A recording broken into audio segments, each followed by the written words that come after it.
Welcome back to another exciting episode of Wrapping Up with Revving. I'm your host, Quang Do. I'm here with my partner, Carmen Olmedi. Thank you so much, Carmen, for joining us.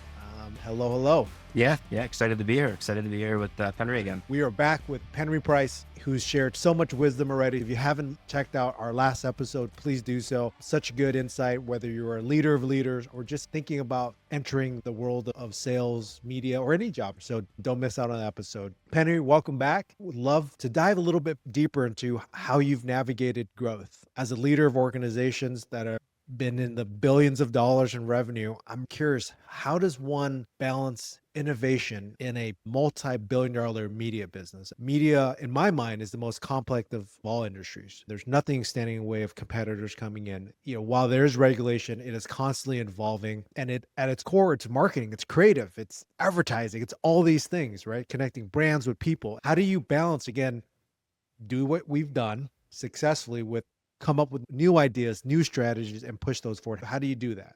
Well, I think, what's unique about it, maybe you're talking about it, how difficult the media business is. I certainly agree with it being difficult, but it's difficult to me, at least in my experience, because you have to have so many functional areas of a company aligned to the goal. The goal could be more users or more subscribers. It could be more revenue, whatever it might be across any organization. For me, it was always working with my peers across the engineering team, the product team, the marketing team.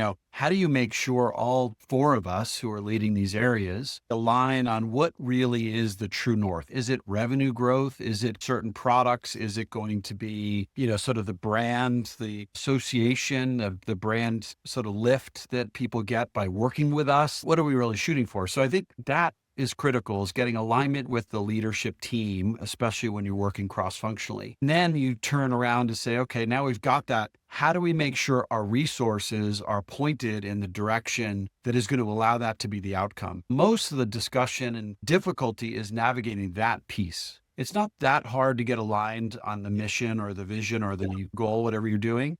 It's really hard, though, once you get to the next layer of questioning around, okay, are my resources actually doing the work needed to get to that goal? Oftentimes, you've got to collaborate across the different functions and make sure people are sort of seeing the work being done. And is that the right work? And I might have an opinion about which products need to be built. To your point of innovation, could be because of certain product adoption goals or metrics, or it could be what we're hearing in the market. Maybe some competitor has launched something and we don't have it. And that's really the shiny brass ring of the day. And so I go back and say, hey, we need this thing. And the product team say, oh, no, that's a year from now because we've got these other things. That part to me is where the magic happens around growth. Once you get into that room and discuss what are we actually going to be building and what are we going to do communication wise to get this out to the market from a sales team perspective, how do you make sure you have the right, goals, quotas, compensation plans, everything surrounding sort of what that behavior you need to do out of that team, making sure people are rewarded for it. So there's a myriad of different teams involved to do this stuff, but it's complicated, it's hard, but a lot of it is centered on this idea of making sure that you're allocating the resources the right way and not doing things that are not going to contribute to that goal, which is probably the hardest of all, is to not do certain things. How do you ensure that interlock is happening when you're experiencing explosive growth, right? When the business is growing at the percentages that you were growing, not just across the functions that you're responsible for, but the interlock between finance and engineering and product and market and all those things, right? How do you ensure people are spending their time in the right places? There's a few things on that. One thing I will say, which can be a real challenge, is top line growth sort of solves all problems. If you're growing fast enough, you don't really care too much about some of the finer details, but that's where people get tripped up. You can think that a business is going great because top line growth is performing above or at expectations. When you actually peel the onion a little bit, you recognize that this team or that functional area is not contributing or is not doing their work. When you actually look at some of those finer details and metrics, you realize, whoa, that's actually a problem. We had a lot of discipline around this. It comes to dashboards, it comes to data, it comes to really being honest with ourselves and working hard and diligently on reviewing metrics all the time, even when you're way ahead of plan or growth. You need to actually be in the details to make sure that if growth slows or something adjusts, which it inevitably will, that you actually understand the growth drivers, actually what is contributing to that growth and what is not. In good times, it's actually pretty easy to not pay attention, but in good times, that's when you should be really focused on all of these metrics to make sure you can turn all of these metrics to be positive. And so if there's some minor thing like, oh, it's no big deal, it's growing at 2%, everything else is growing at 40, we'll figure it out, or we don't even need that contribution. Well, if something shifts and that becomes an important part of the business or an opportunity, and it's only growing at 2%, that could be a real challenge in the next year or the second year after that or something. So to me, it's around the data that you have. It's about focusing on spending time with the data, understanding your growth drivers, understanding where there might be some blemishes in the overall growth story, paying attention to those. But also, if you've got something growing really quickly, can you grow even faster? What resources can you add to that side of the story? It comes down to really understanding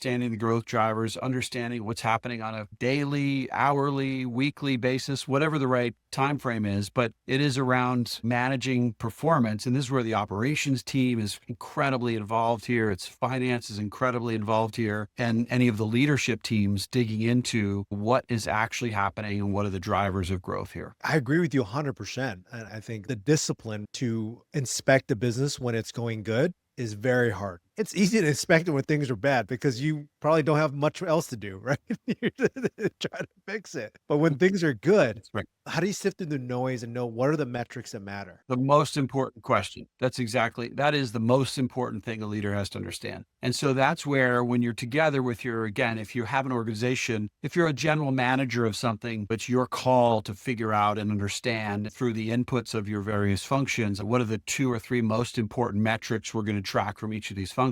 But when you have a few different people making sure you're aligned to the goals, you better work with your peers to figure out what are the 4 or 5, whatever the number is, but a limited number of metrics that you all recognize and honestly believe are the real growth drivers during that time period. And that is where you need to make sure 70% of your time is focused on those things. And then you've got 20 or 10 or however you sort of break up some time on other metrics that are contributors to those, or others that are maybe a little bit on the outer bounds, but are still important to understand some of the business that maybe, again, next year, or some other aspect of maybe there's a new launch, a new product that's launched that's not really expected to contribute this year, but in year 2, 3, or 5, it's supposed to get to 7 or 8 or 20% of revenue. You should be looking at that closely as well, even though it might not be in the 4 or 5 you've agreed to. You need to know the 4 or 5 core business metrics that are the real drivers of everything that's happening. And by the way, that gives you a signal to talk to product about what they need to do, what needs to improve, or what they need to add. It gives you what marketing should be working on because there's a lack of understanding of a certain product in the market. So we need product marketing to communicate the value of that product. It's not working from one channel. It's not adopting that product at the rate the other channels are adopting it. So you can start to manage the overall business once you get to those 4 or 5 metrics that you align to that are the most critical growth drivers or growth metrics to watch. Metrics, managing the business. One thing I think our audience, which is composed of sales leaders, revenue operations leaders, sales ops folks, what we are really curious about. In working with you, it was the first time I've seen truly, I think it was called Rev Ops or maybe Sales Ops, then it's now called something different, go to market ops. Truly Sales ops, yeah. treated sales ops as a partner to you and to other revenue leaders. In most organizations, it's like the finance team that happens to sit next to sales, right? Like, manage my CRM for me. How you drove the business coincided with that decision and positioning of that team as true partners. Share a little bit on that, Penry, because I think, frankly, a lot of organizations aren't there yet. They strive to be. They may say that, but they're not there yet, right? It is very much sales and the finance team, the technical team that supports sales is not a partnership by any stretch. Well, you've seen us and work with us to know that we just don't work that way. And I think it goes back to talent. You trust the talent. Leading the sales ops team, we had an all-star team of leaders that were leading finance or leading sales ops or go-to-market ops. We had with our HRBP or our marketing, like every functional area, you sort of have to believe and trust that that leader is going to be an equal to you in these conversations. They're going to be up on business strategy. They're going to understand what those 4 or 5 metrics are. They're going to understand the drivers of those metrics. They're going to understand what this team over here is doing. So you have to make sure these are not just functional leaders. They are business leaders who happen to lead a function. It's a nuanced way to look at it, but I think that was why we became such good partners. You looked at them as peers and leaders who are business leaders first, who happen to have expertise or experience in one of these functions. Oh, makes a ton of sense. And you did forget to say comp in the not- long list of cross functions. Comp is right there. It's right there too, of course. One quick question, Penry. Earlier, you mentioned that one of the hardest, if not the hardest, particular in media, is the cross-functional partners. And then you talked a lot about the metrics that matter. What happens if those other leaders don't agree on the metrics that matter? How do you navigate that? I should say why you need these cross-functional partners is because media at the end of the day is a marketplace, right? It's a marketplace of people, of engagement, of eyeballs, whatever you call it. And then there's the monetization of that engagement, right? There's 2 sides to the marketplace. And so on that engagement side or the eyeballs, the users, we call them members at LinkedIn, there's a specific set of teams working on driving more engagement or usage of any product at any time. Whereas then you have the business side, which is how do we actually properly monetize that engagement? And those are the 2 sides of this marketplace. I think the media business is complex is because you get both of these sides and then you've got to figure out how to work together. So Carmen, I think first of all, the answer in this is you have to get to that.